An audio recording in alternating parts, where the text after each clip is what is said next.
I wanted to take this opportunity to again unreservedly apologize for my decision to travel during the holidays. I know that I disappointed a lot of people.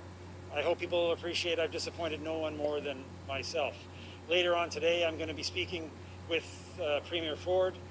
I know that people are understandably angry about the situation. I do hope to be able to regain their confidence in the days and weeks and months ahead. I'd be happy to take your questions. Yeah, Mr. Welcome home. First off, as you can imagine, there's been a lot of people talking about what you've just admitted to doing. And the question that all of them are asking is, what were you thinking? I've been asking myself the same thing over the last number of days. Obviously, I made a significant error in judgment, and I will be accountable for that. I do not make any excuses for the fact that I traveled when we shouldn't have traveled. And I think the one thing that I hope is that I'll be able to regain the confidence of the people of Ontario. I think there's a lot of work that still needs to be done, and I would like to be a part of that. And the Premier said that you didn't tell him you were going. Why? And were you trying to keep that a secret? Listen, Premier Ford has far more important things to do than worry about the travel of his ministers or the people who work for him. As I said, this was my decision. It was a serious error in judgment. The blame is mine, and the blame is mine alone. And many people are commenting, sir, on your tweets. Was this an effort to keep the trip a secret? Were you trying to kind of fool people into believing you were home?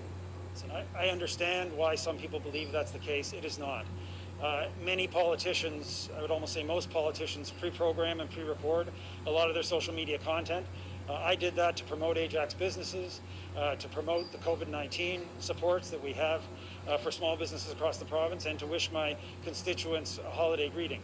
That said, I understand in the circumstances why it seemed insincere, and I apologize for that, but it was not the intention. So, just to be clear, there was no intent to deceive anybody with regards to those moves. There's no, again, many politicians use that pre-programmed on Christmas Eve. They don't all tape their Christmas Eve greetings.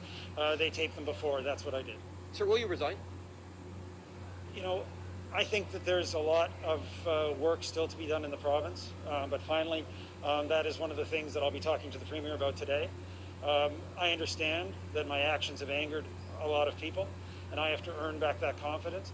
I think that there's very important work that still needs to be done, and I'd like to continue to be a part of that. But you know, I do understand people are angry. They deserve to be angry. I have to earn back that confidence. So, is there a possibility that you may come to a resignation? As I said, it is finally up to the Premier, who serves in the Premier's cabinet, as it should be, and I understand his disappointment. I want to express to him, you know, obviously, as I have already and as I have here, my apology for this. It's sincere. I think I can still make an important contribution. But finally, that's part of the discussion I'm sure I'll have with the Premier, and appropriately, it's up to the Premier. And has the Premier asked you to resign as of yet? We have not talked about it. And lastly, sir, do you feel that the lockdown rules didn't apply to you? I mean, I'm just trying to get some answers for people as to you being the Minister of Finance. Again, as to what you were thinking, did you feel that it didn't apply to you, or what was your... Of course it did, and of course that's now why I'll be going to Ajax to quarantine for 14 days. But your first question, which is the question I've been asking myself, it was a significant error in judgment, a dumb mistake, and again, I apologize for it. I regret it, but all I can do now is make that apology and move forward. Okay, thank you for that. And is there anything you'd like to say to the people of Ontario that you haven't said, sir? Again, just repeat a very, very deep apology. People are working very hard. I have to say, because I have the opportunity as well, just having come through customs, it was great to see the Canada border people taking the quarantine information very seriously. I know decisions have been made about